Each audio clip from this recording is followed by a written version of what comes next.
All right, let's get right into it. We hear all the time about how AI is changing our world, right? But today, we're looking at how it's being aimed at one of the single biggest challenges in all of medicine, trying to figure out who will and who won't respond to a life-saving cancer therapy before they even get the first dose. So, just imagine this for a second. You have a patient with advanced liver cancer. A new, powerful immunotherapy comes along, and it offers this incredible beacon of hope. But, and this is a huge but, for that specific patient, doctors have no way of knowing for sure if it's going to work. It's this agonizing uncertainty that sits right at the heart of modern cancer care. And that uncertainty, well, it's why so often these treatments can feel like a shot in the dark. In this first part, we're going to explore this immunotherapy gamble and really dig into the fundamental problem that this new AI research is trying to solve. To really get the stakes here, you have to know about hepatocellular carcinoma, or HCC. This is not some rare disease. We're talking about the second leading cause of cancer death across the globe. And what's wild is that its incidence is actually growing in places like North America. So finding a better way to treat it is a massive, urgent clinical need. Okay, so what about that new hope, the immunotherapy? Well, here is the tough reality. The durable response rate, so the rate at which it works and keeps working, is less than 25%. I mean, just let that sink in. This can be a totally transformational therapy, but for 3 out of every 4 patients, it might not provide any lasting benefit at all. That's way worse than a coin flip. And for patients and their doctors, those odds just aren't good enough. Now, this is really crucial context. Immunotherapy hasn't been a letdown across the board, not at all. For cancers like melanoma and lung cancer, it has created genuine, life-altering breakthroughs. But for liver cancer, the source material describes the progress as, just marginal improvements. So the big, obvious question is, why? And that question, why? Well, that leads us straight into our next section, the hunt for a biomarker. See, to stop taking a shot in the dark, what doctors really need is a way to predict how a tumor is going to respond before they even start the treatment. So what is a biomarker anyway? You can think of it like a secret signal, a biological clue that's hidden deep inside the tumor itself. If we can just find that signal and figure out how to read it, we could know ahead of time if a specific drug is going to work. It's basically the key to cracking what the source material calls the enigma of therapeutic failure. This is where the story takes a really fascinating turn. The traditional search for some kind of simple chemical biomarker has been incredibly hard. So, this new study came up with a pretty radical idea, which brings us to Section 3, an AI-powered microscope. The core idea here is kind of brilliant.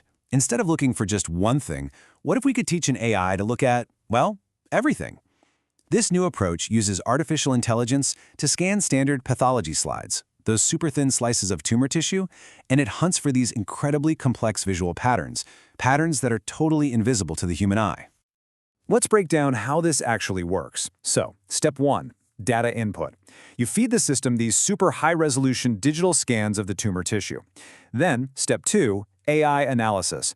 A neural network gets to work, scanning those images and looking for the visual footprints of certain immune-related genes. And finally, step 3 is the output. The model spits out a prediction. This tumor looks sensitive, or this one looks resistant. Okay, but building an AI that can do all this is, as you can imagine, incredibly complex. You have to find just the right algorithm and then train it effectively.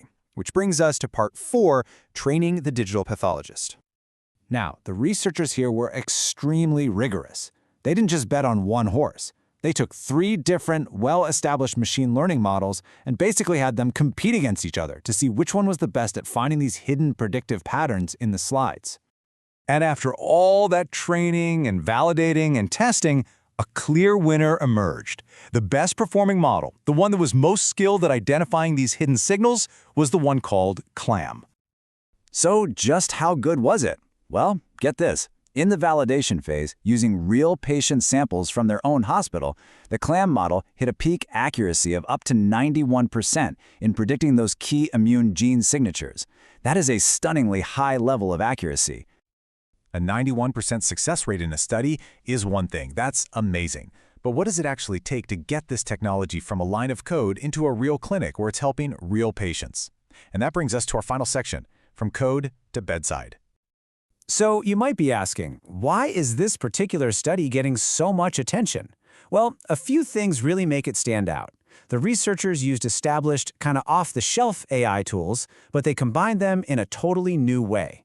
They were also incredibly transparent. They made their code public. And, this is a big one, they used public data to train the model and then their own private data to validate it. That is just excellent science. But let's stay grounded here. The authors themselves are the first to point out that this is still a proof of concept. You see, most of their work was done using these large tumor samples that you get from surgery. The next huge hurdle is to prove that it can work on the much smaller biopsy samples that doctors typically take from patients who have advanced disease. And this quote from the source commentary really just nails the challenge ahead. It says that these algorithms are not a panacea, not a magic bullet. No matter how smart the algorithm is, it's always going to be limited by the quality and the quantity of the data we feed it. Which leaves us with this final, really big question to think about. We're seeing AI models like this produce these absolutely incredible results. So maybe the next great frontier in medical AI isn't really about inventing an even smarter algorithm.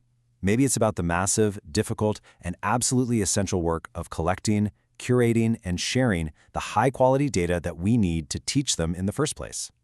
That might just be the real bottleneck on the road from code to bedside.